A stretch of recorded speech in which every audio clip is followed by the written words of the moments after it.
السلام عليكم ورحمة الله وبركاته. الحمد لله وكفى وسلام على عباده الذين اصطفى. أما بعد فأعوذ بالله من الشيطان الرجيم. بسم الله الرحمن الرحيم.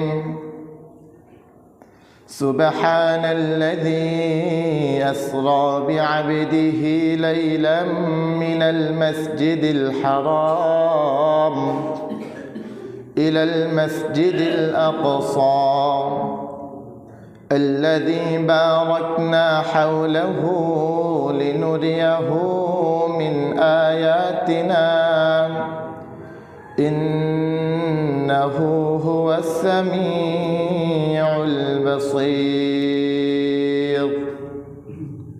আমরা সকলে দরুদ ইব্রাহিম পড়ি।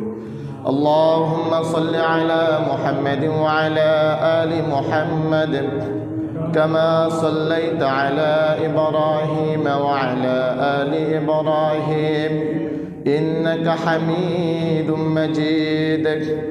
اللهم بارك على محمد وعلى آل محمد كما باركت على إبراهيم وعلى آل إبراهيم إنك حميد مجيد. الحمد لله.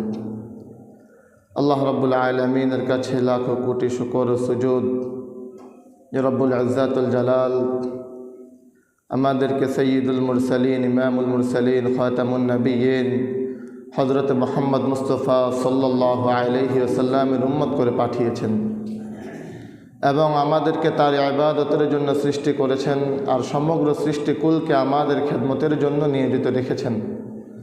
সে মালিক আমাদেরকে সপ্তাহের শ্রেষ্ঠতম দিন সাইয়্যিদুল আইয়াম জুমার দিনে তারই হুকুম সলাতুল জুমআ আদায়ের উদ্দেশ্যে মসজিদে আসার বসার, কোরআন ও হাদিসের মজমায় কোরআন ও হাদিসের কিছু কথা বলার ও শোনার মতো যে রব আমাদেরকে তৌফিক দান করেছেন, আমরা সকলেই সেই রবের দরবারে কালিমাতুশ শুকর আদায় করি, সকলেই বলি আলহামদুলিল্লাহ।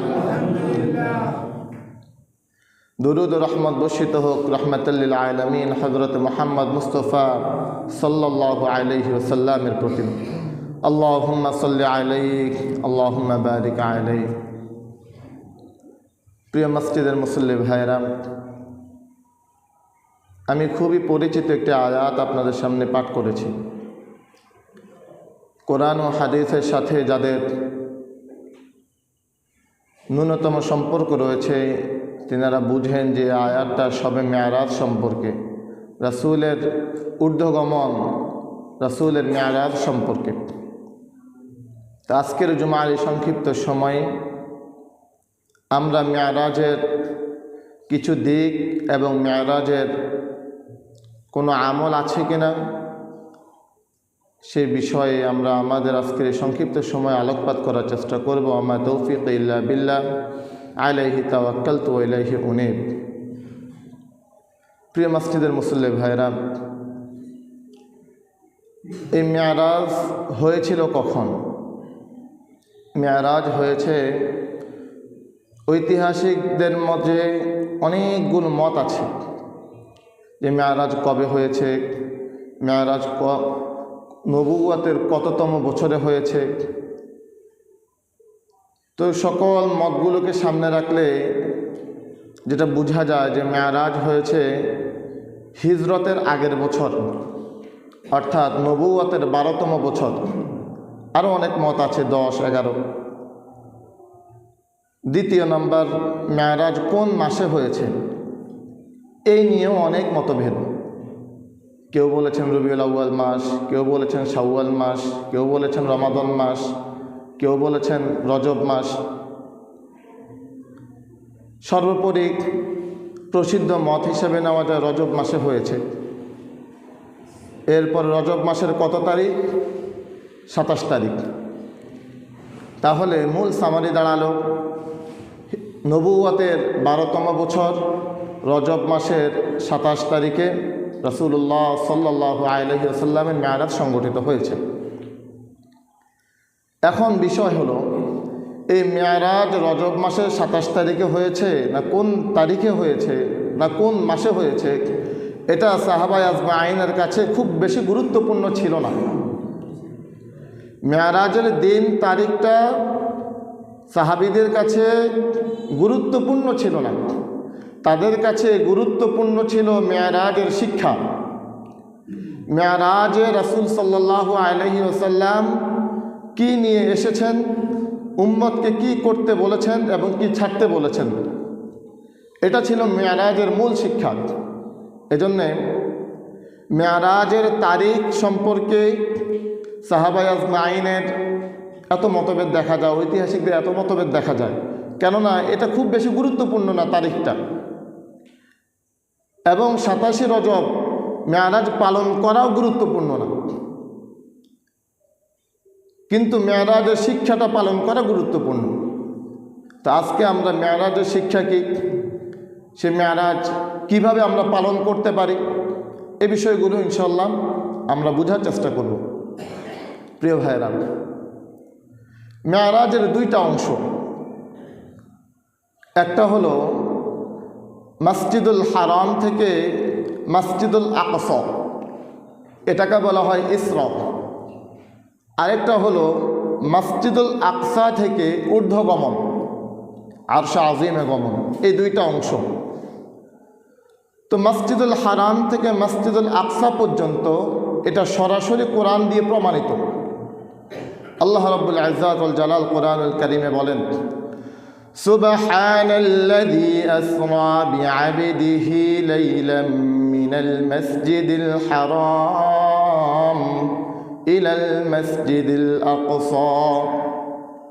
পুত পবিত্র সেই সত্তা যিনি তার বান্দাকে সফর করিয়েছেন। মুহাম্মদ সাল্লাল্লাহু আলাইহি ওয়াসাল্লাম নিজে সফর করেন নাই, তাকে সফর করানো হয়েছে। আল্লাহ বলতেছেন, যিনি তার বান্দাকে সফর করিয়েছেন মিনাল মসজিদুল হারাম, মসজিদুল হারাম থেকে ইলাল মসজিদুল আকসা, মসজিদুল আকসা পর্যন্ত। কোন মসজিদ থেকে সফর শুরু হয়েছে ভাই? মসজিদুল হারাম থেকে। কোন মসজিদে গিয়ে রাতের সফরটা শেষ হয়েছে? মসজিদুল আকসা। এই সফর কে করিয়েছেন? আল্লাহ করিয়েছেন। কাকে করিয়েছেন? রাসূলকে করিয়েছেন। তো আল্লাহ রাব্বুল আলামিন এই আয়াতে মসজিদুল হারাম থেকে মসজিদুল আকসা পর্যন্ত রাতের এই সফরটাকে ক্লিয়ারভাবে বলেছেন। এবার মসজিদুল আকসা থেকে ঊর্ধ্বগমন, এটা সরাসরি কোরআনে পাওয়া যায় না, বাকি কিছু ইঙ্গিত পাওয়া যায়।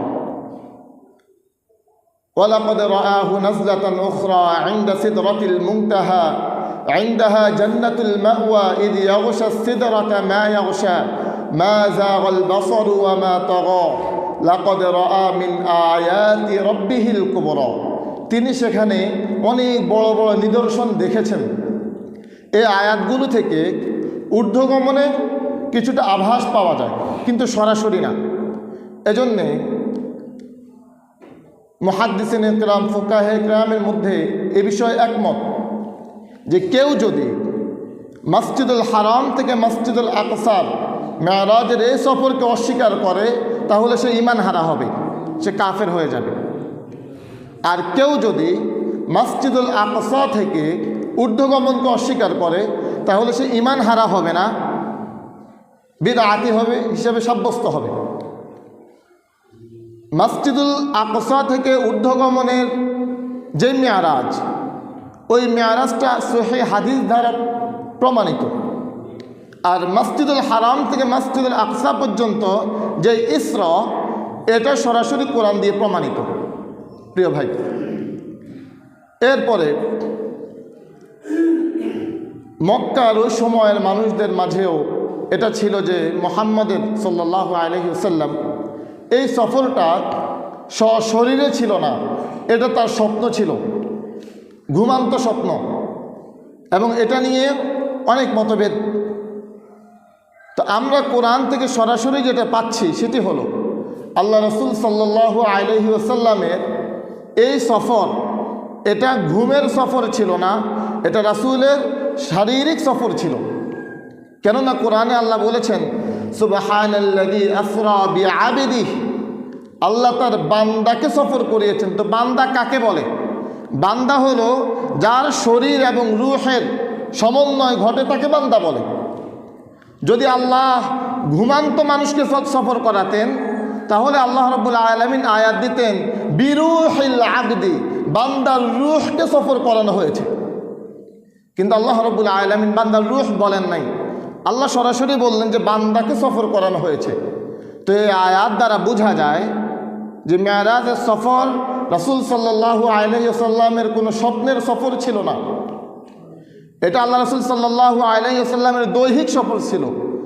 তিনি নিজে সফর করেছেন, আল্লাহ তাকে সফর করিয়েছেন।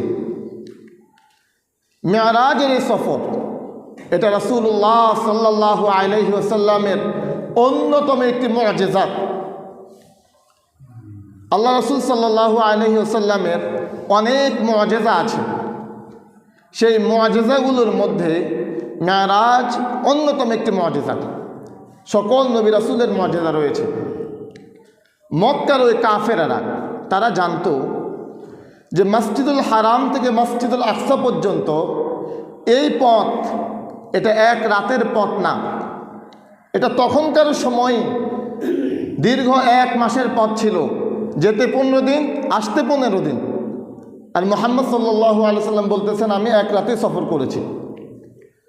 তাহলে এটা রাসূলের মুআজিজা। এখন মুআজিজা কাকে বলে?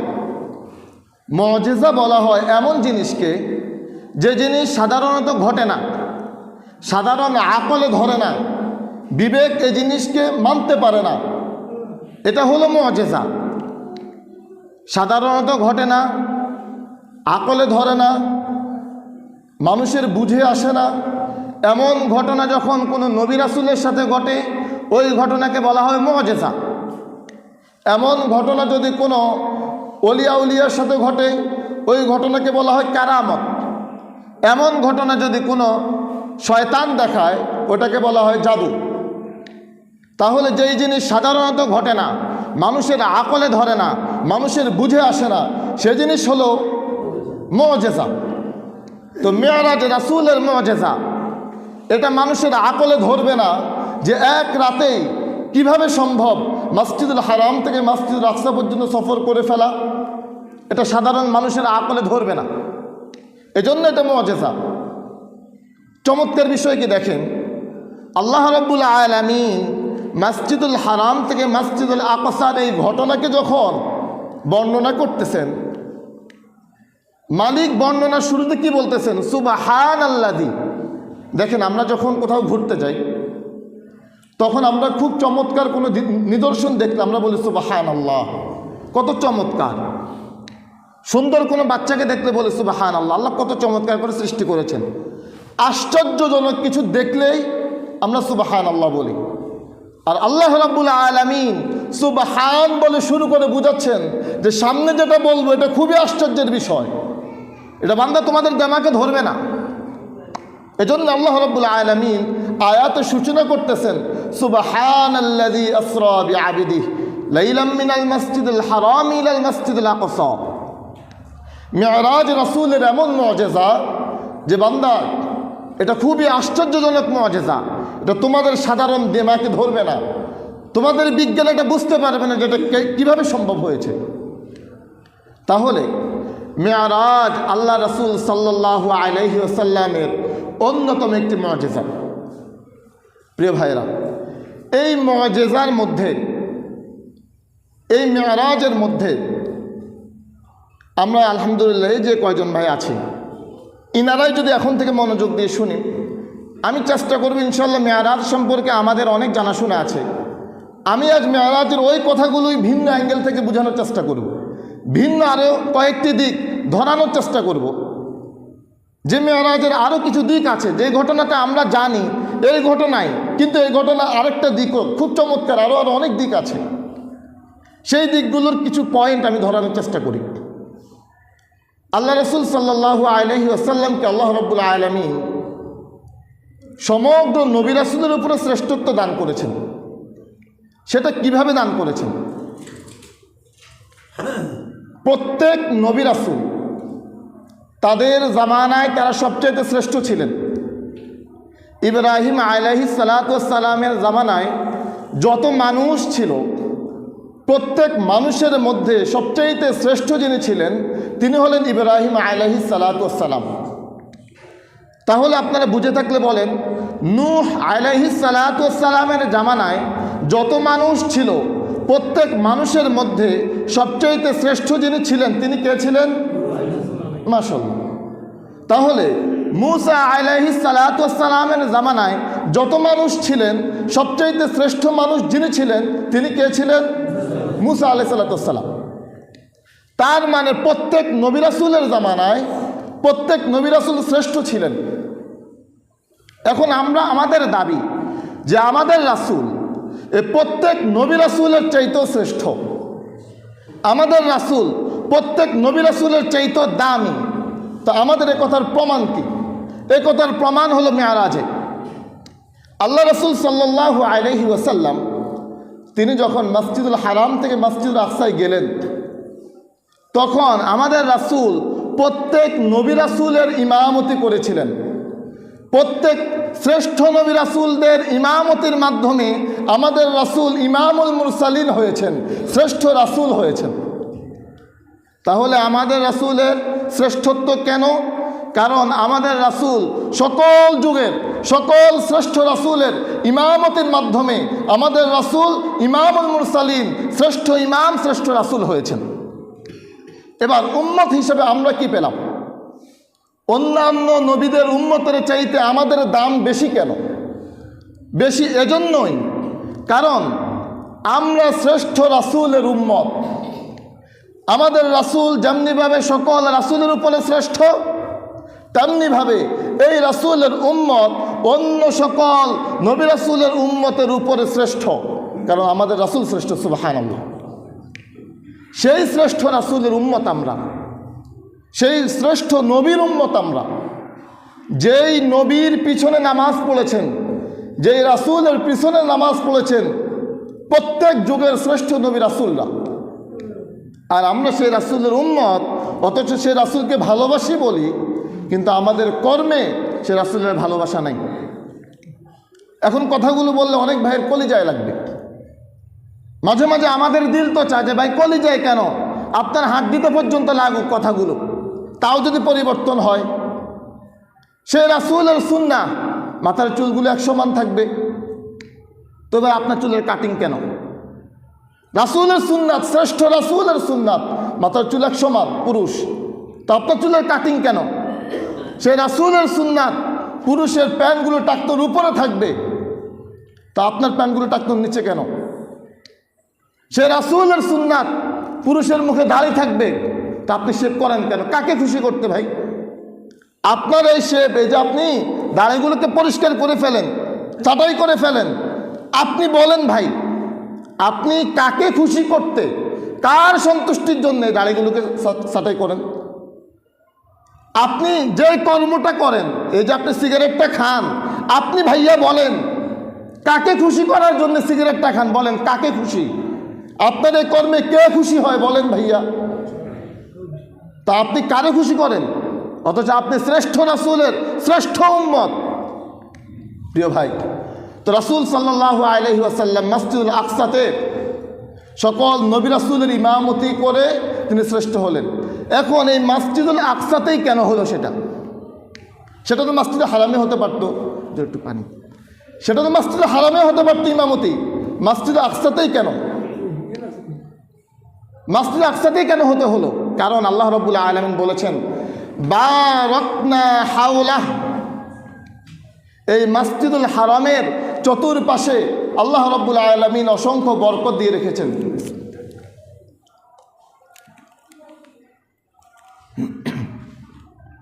আল্লাহ রাব্বুল আলামিন বলেন এই মসজিদুল হারামের চতুর্পাশে বারাকনা হাওলা, অনেক বরকত। কেন এত বরকত? কারণ মসজিদুল আকসা মসজিদে আকসার চতুর্পাশে বরকত। আল্লাহ রাব্বুল আলামিন মসজিদে আকসার চতুর্পাশে কেন এত বরকত দিলেন? কারণ হলো এই মসজিদুল আকসাকে ঘিরে অসংখ্য নবী রাসূলের আগমন হয়েছে। এই মসজিদুল আকসা ঘিরে দুনিয়া আবারও পরিচালিত হবে। এই মসজিদুল আকসা পৃথিবীর কেন্দ্রভূমি।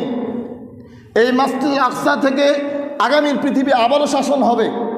এজন্যে এই উম্মত মুহাম্মদী যাতে করে তাদের নজর মসজিদুল আকসা থেকে না সরে যায়, যাতে করে তাদের কাছে মসজিদুল আকসা সবসময় আলোচিত থাকে, এজন্য আল্লাহ রাব্বুল আলামিন রাসূলকে মসজিদুল আকসা ভ্রমণ করিয়েছেন, মসজিদুল আকসাতে ইমামতি করেছেন।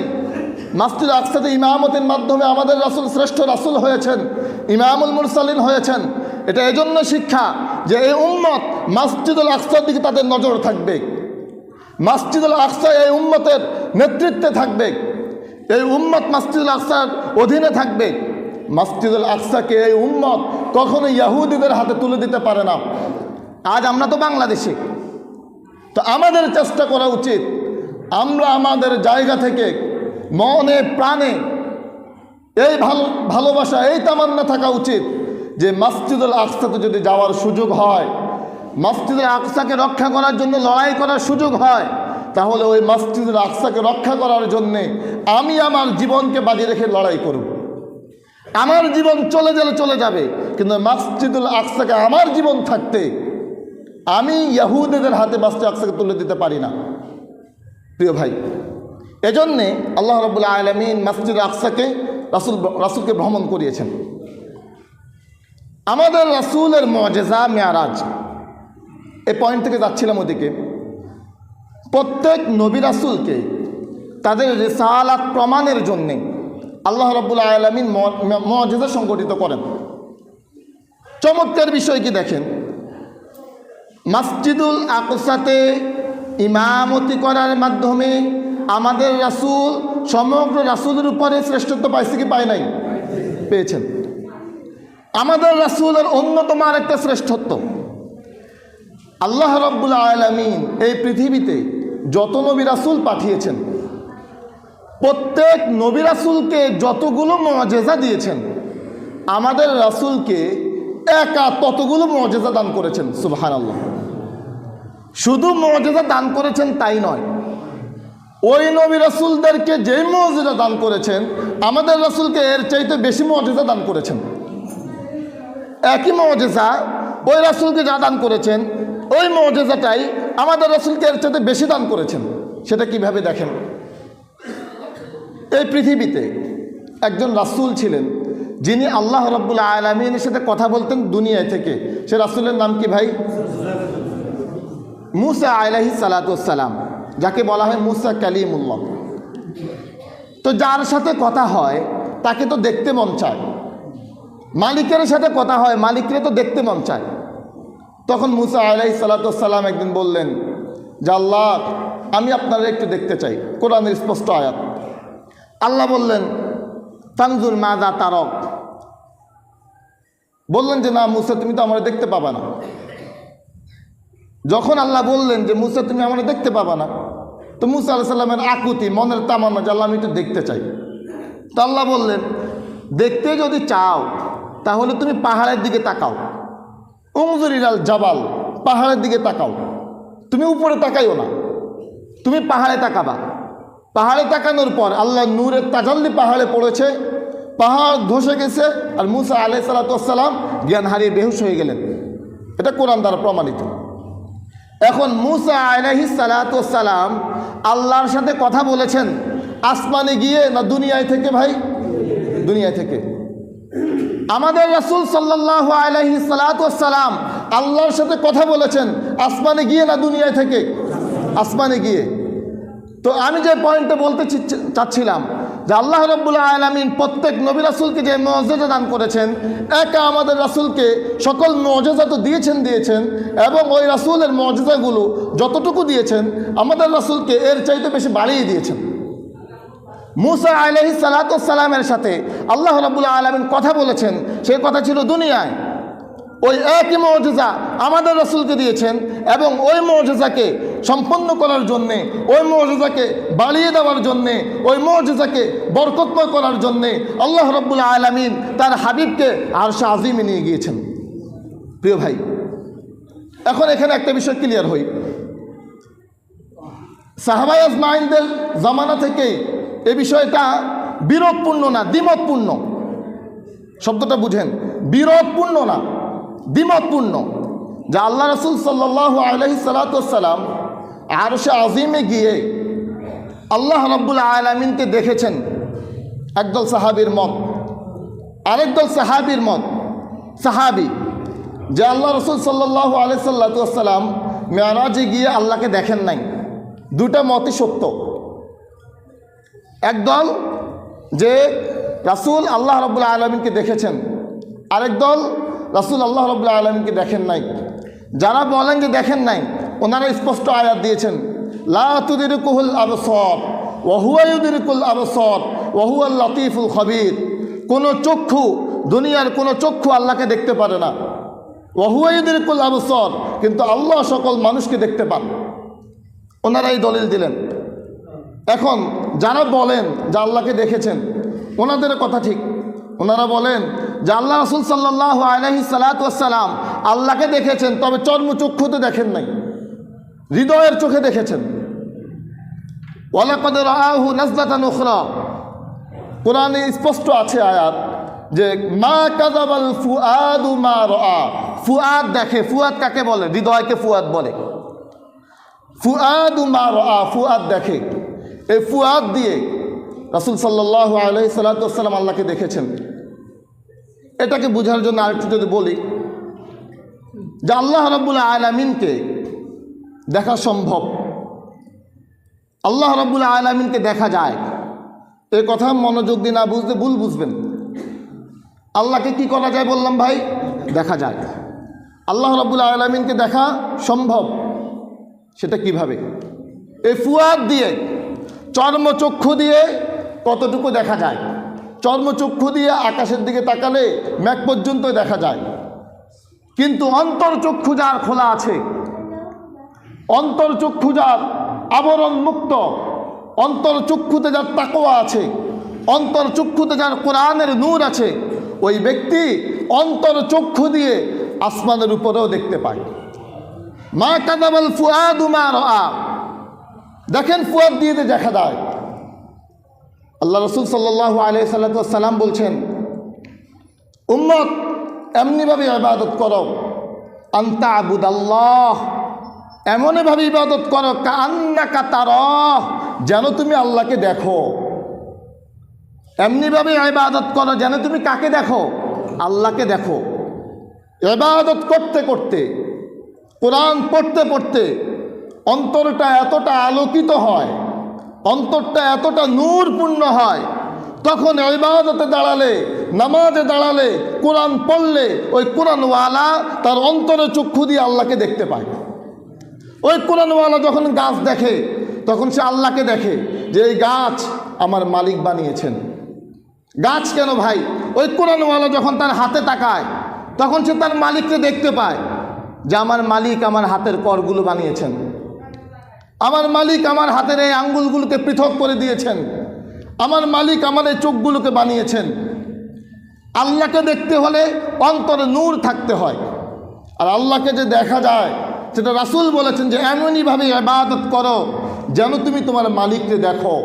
আনতা আবুদাল্লাহ কাআন্নাকা তারাহ ফাইন লাম তাকুন তারাহু ফাইন্নাহু ইয়ারাক। যদি তুমি এটা মনে নিতে না পারো যে আমি আমার মালিককে দেখি, তাহলে এটা মনে নাও যে তোমার মালিক তোমারে দেখে। তো প্রিয় ভাই, রাসূল সাল্লাল্লাহু আলাইহি ওয়াসাল্লাম আল্লাহ রাব্বুল আলামিনকে দেখেছেন কি দেখেন নাই, এই বিষয়টা ক্লিয়ার করলাম যে রাসূল আল্লাহকে দেখেছেন, তবে সেটা দুনিয়ার চর্মচক্ষে দেখেন নাই। রাসূল আল্লাহকে দেখেছেন অন্তর চক্ষু দ্বারা। আল্লাহ রাব্বুল আলামিন অন্তরের আবরণ খুলে দিয়েছেন, আর রাসূল সাল্লাল্লাহু আলাইহি ওয়াসাল্লাম আল্লাহ রাব্বুল আলামিনকে দেখেছেন। তো রাসূলের এই মেরাজে আমরা এখন একটা শিক্ষা পেলাম যে আল্লাহ রাসূল এই মেরাজে গিয়ে প্রত্যেক নবী রাসূলের ইমামতি করার মাধ্যমে রাসূল প্রত্যেক নবী রাসূলের উপরে শ্রেষ্ঠত্ব অর্জন করেছেন, আর উম্মত হিসাবে আমরা প্রত্যেক নবী রাসূলের উম্মতের উপরে শ্রেষ্ঠত্ব অর্জন করেছি। 2 নাম্বার, এই মেয়ারাজে গিয়ে রাসূল কী পেলেন? দেখেন রাসূলের মেয়ারাজটা হয়েছিল কখন? আল্লাহ রাসূল সাল্লাল্লাহু আলাইহি ওয়াসাল্লামের মেয়ারাজটা এমন সময় হয়েছে যখন পুরো মক্কাবাসী রাসূলের বিরুদ্ধে 3টা বছর শিরাবে আবি তালিব রাসূল ছিলেন। রাসূলের উপরে জুলুম আর নির্যাতনের স্টিম রোলার চলেছে।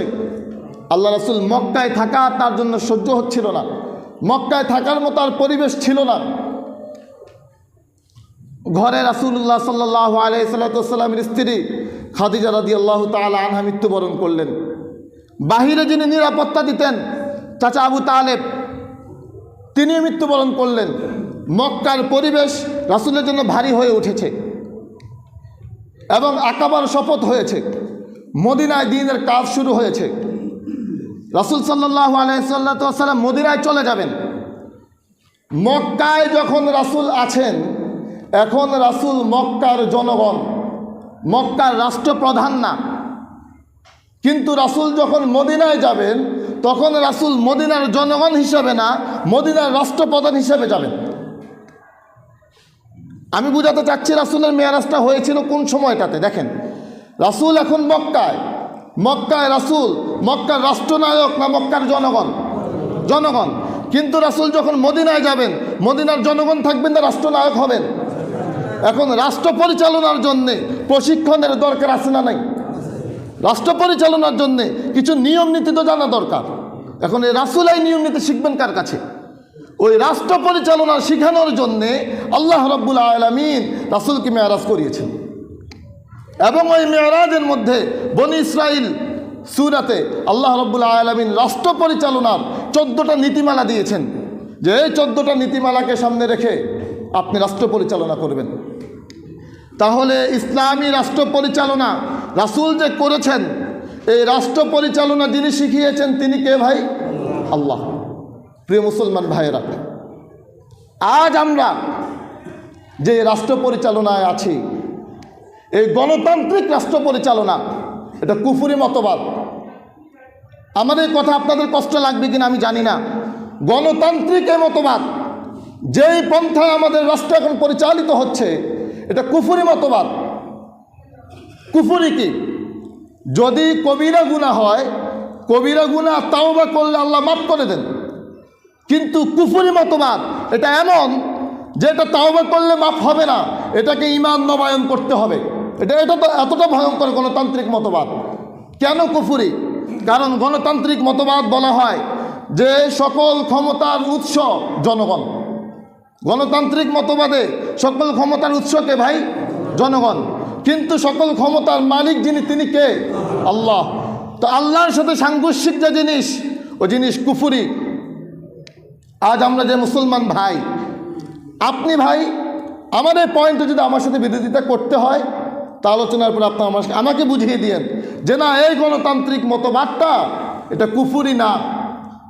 আমি আপনাকে বললাম যে সকল ক্ষমতার মালিক আল্লাহ, কিন্তু আমাদের যে গণতান্ত্রিক মতবাদ চলে, এই মতবাদে বলা হয় যে সকল ক্ষমতার মালিক হলো জনগণ। প্রিয় ভাইয়েরা, তো এখন আমরা যে রাষ্ট্রে আছি, যে গণতান্ত্রিক পন্থায় আছি, এই গণতান্ত্রিক পন্থায় মুসলমানরা যতদিন থাকবে ততদিন মুসলমানরা নির্যাতিত হতে থাকবে, ততদিন মুসলমানরা নিপীড়িত লাঞ্ছিত হতে থাকবে।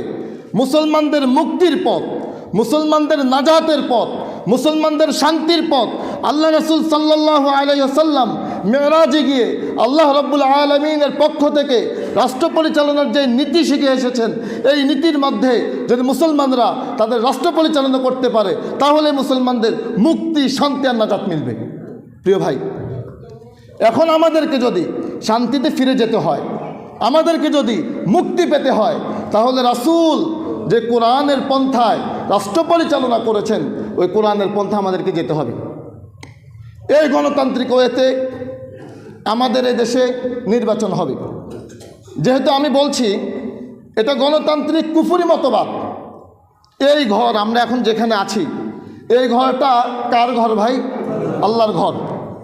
আল্লাহর ঘরে, এটা আমার মনের তামান্না, আল্লাহর ঘরে এই গণতান্ত্রিকভাবে যারা জড়িত ওনারা এসে এখানে ভোট চাইবেন, এটা আমি মনে করি যে আল্লাহর শানের সাথে যায় না। এজন্যে যদি আমাকে বলেন যে তাহলে আমাদের জন্য করণীয় কি এই মুহূর্তে, তা আমি আমার জন্য যে করণীয় মনে করি ওটা আপনার সাথে প্রকাশ করি। আপনি আপনার জন্য সেটা করণীয় মনে করবেন কি না সেটা আপনার ব্যাপার। আমি আমার জন্য মনে করি, আমি হৃদয়ে এটা লালন করি যে এই গণতান্ত্রিক প্রক্রিয়াকে মাইনাস করে, এই গণতান্ত্রিক প্রক্রিয়াকে বাদ দিয়ে আমরা ইসলামী খেলাফত, ইসলামী হুকুমত, কোরআনী হুকুমত বাস্তবায়নের চেষ্টা করব। তবে সেই চেষ্টা যদি এখনই না হয়, এখন যারা এই ক্ষমতায় যাচ্ছে ওনারা যদি আমাদেরকে এভাবে আশ্বস্ত করেন যে আমরা ক্ষমতায় গিয়ে আমরা ইসলামী হুকুমতের জন্য চেষ্টা করব,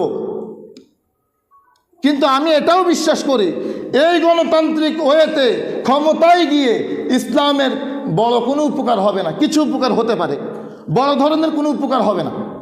ইসলামকে পরিপূর্ণভাবে নিতে হলে সংসদে কোরআনকেই দিতে হবে। এখন যেটা বলার জন্যে যে আমাদের এই দেশে যখন নির্বাচন হবে, নির্বাচনে আমার ভোট পচে যাক কিন্তু আমি পচে যাব না, এ কথাটা বুঝেন। নির্বাচনে কি পচে যাবে? আমার ভোট পচে যাবে কিন্তু আমি পচে যাব না, বুঝছেন ভাই? নির্বাচনে কে পচবে? ভোট, কিন্তু আমি পচবো না। মানে কি? মানে হলো এমন ব্যক্তিকে ভোট দিব তিনি কোন দলের, তিনি কোন মার্কার, তিনি কোন জায়গার, এটার চাইতে দেখব তিনি নামাজি কিনা, এটার চাইতে দেখব তিনি কোরআনওয়ালা কিনা। যদি তিনি কোরআনওয়ালা হন, যদি তিনি নামাজি হন, যদি তিনি আমানতদার হন, যদি তার অতীত রেকর্ড ভালো থাকে তাহলে তাকে ভোট দিব। এবার তিনি যেই দলের হন হন, এবার তিনি যেই মার্কার হন হন, বুঝছেন ভাই? যদি আপনার ভোট, ভোট মানে কি? আপনি বললেন যে আপনি তার পক্ষে সাফাই করলেন, আপনার এই ভোট যদি কোনো জালিমের কাছে যায়, আপনার এই ভোট যদি বেনামাজির কাছে যায়, আপনার এই ভোট যদি কোরআনওয়ালার কাছে না যায়, আপনার এই ভোট পেয়ে সে যদি জুলুম করে তাহলে আপনি ওই গুনার ভাগীদার হবেন। এজন্যে আমার এই কথাটা ক্লিয়ার যে আমি এখানে কোনো রাজনৈতিক প্রতিনিধিত্ব করতেও বসে নাই। আমি এখানে রাজনীতি করবো সেটা কোরআনের রাজনীতি, আমি এখানে রাজনীতি করবো সেটা আমার মালিকের রাজনীতি। আর আমার মালিকের রাজনীতি আমি এখন বাংলাদেশে কেউ করে ওটা আমার নজরে পড়ে না। আমি দেখি সবাই গণতান্ত্রিক ওয়েতে করে।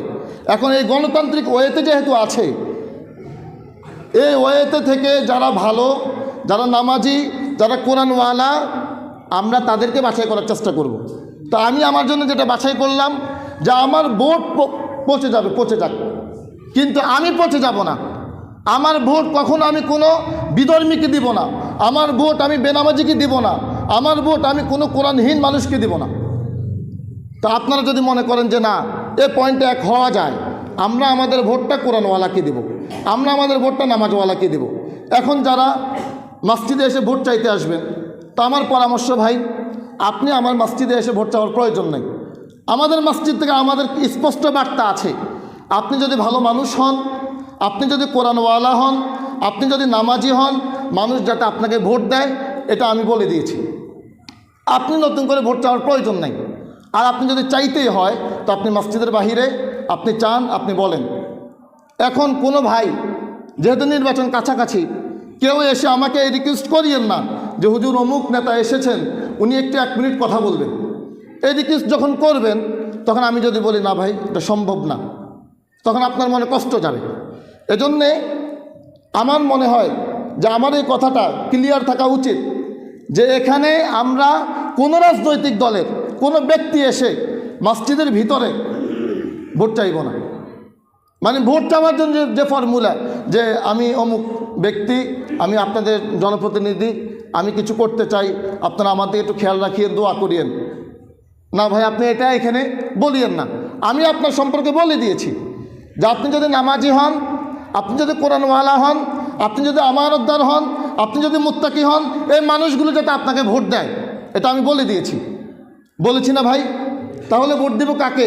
নামাজিকে। ভোট দেব কাকে? কোরআনওয়ালাকে। ভোট দেব কাকে? আমানতদার ব্যক্তিকে।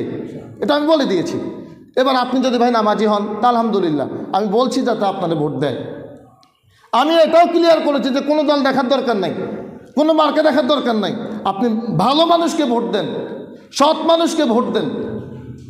প্রিয় ভাই, তা আমরা এই মেরাজের মাধ্যমে 2 নম্বর যে শিক্ষা পেলাম সেটি হলো আল্লাহ রাসূল সাল্লাল্লাহু আলাইহি ওয়াসাল্লাম মেরাজে গিয়ে রাষ্ট্র পরিচালনার নিয়ম কানুন শিখেছেন। আর মুসলমানেরা যদি তাদের জীবনে সুখ আর শান্তি ফিরে পেতে চায়, মুসলমানেরা যদি তাদের মুক্তি পেতে চায়, তাহলে মুসলমানরা ওই নববী পদ্ধতি, ওই রাসূলের পদ্ধতিতে যদি তাদের রাষ্ট্রকে পরিচালনা করতে পারে তাহলে শান্তি পাবে আর মুক্তি পাবে। এরপরে আমরা সর্বশেষ এক পয়েন্ট বলে আলোচনা শেষ করি। আল্লাহ রাসূল সাল্লাল্লাহু আলাইহি ওয়াসাল্লাম যখন মেরাজে গেলেন তখন রাসূল সাল্লাল্লাহু আলাইহি ওয়াসাল্লাম প্রত্যেক আসমানে এক একজন নবী রাসূলের সাথে দেখা হয়েছে। 6ষ্ঠ আসমানে গিয়ে রাসূল সাল্লাল্লাহু আলাইহি ওয়াসাল্লাম মূসা আলাইহিস সালাতু ওয়াস সালামের সাথে দেখা হয়েছে। এখন যখন আল্লাহর সাথে সাক্ষাতের পরে রাসূল ফিরে আসতেছিলেন, ঘটনা আপনাদের জানাই, জন্য আমি খুব সংক্ষেপে বলি। রাসূলকে কত ওয়াক্ত নামাজ দেওয়া হয়েছিল ভাই? 50 ওয়াক্ত। এই 50 ওয়াক্ত নিয়ে যখন মূসা আলাইহিস সালাতু ওয়াস সালামের কাছে আসলেন, মূসা আলাইহিস সালাতু ওয়াস সালাম বললেন যে আপনার দ্বারা আপনার উম্মত এই 50 ওয়াক্ত পড়তে পারবে না। উম্মত আমি পরিচালনা করছি, আমি জানি উম্মত কেমন, এরা ঠিকভাবে কথা শোনে না, আপনার উম্মত এই 50 ওয়াক্ত পড়তে পারবে না। আপনি যান কমাই নিয়ে আসেন। কমাইতে কমাইতে কত ওয়াক্ত কমছিল ভাই? 45 ওয়াক্ত কমেছে। সর্বশেষ কত ওয়াক্তে এসে থেমেছে? 5 ওয়াক্তে। মূসা আলাইহিস সালাতু ওয়াস সালাম বললেন যে এটাও পারবে না, আবার যান। তখন আল্লাহ রাসূল সাল্লাল্লাহু আলাইহি সাল্লাম হয়তো চিন্তাই করেছিলেন যে প্রত্যেকবার যাওয়ার পরে পরে আল্লাহ 5 ওয়াক্ত করে কমিয়ে দিয়েছেন। এখন যদি যাই, যদি এই 5 ওয়াক্ত নাই হয়ে যেত, আমার আর থাকেই কি? এজন্য রাসূল সাল্লাল্লাহু আলাইহি সাল্লাম আর গেলেন না। এই 5 ওয়াক্ত নিয়ে যখন চলে আসতেছিলেন তখন যেন আল্লাহ রাব্বুল আলামিন বললেন, লা তাবদীলা লিকালিমাতিল্লাহ, হে মুহাম্মদ সাল্লাল্লাহু আলাইহি ওয়াসাল্লাম, আমার কথার মধ্যে কোনো পরিবর্তন হয় না। যাও, তোমাকে 5 ওয়াক্ত দিলাম, তোমার উম্মতের ডিউটি কমিয়ে দিলাম, কিন্তু তাদের স্যালারি যেটা, মজুরি যেটা, ওটা 50 ওয়াক্তরে দান করব। কমছে কি? ডিউটি কমে গেছে, কাজ কমে গেছে, কিন্তু মজুরি 50 ওয়াক্তের। এজন্য কেউ যদি মেরাজের আমল জানতে চান, মা বোনেরা মেরাজের আমল জানতে চায় যে মেরাজের কোনো আমল আছে কিনা, আছে। মেরাজের আমল হলো দৈনিক 5 ওয়াক্ত নামাজ পড়া। বলেন মেরাজের আমল কি ভাই? এটা হলো মেরাজের আমল। মেরাজের আমল হলো আল্লাহ রাসূল সাল্লাল্লাহু আলাইহি ওয়াসাল্লাম রাষ্ট্র পরিচালনা কোরআনে হুকুমতে করেছেন, সে রাষ্ট্র পরিচালনা কোরআনে হুকুমতে করার চেষ্টা করা, এটা হলো মেরাজের আমল।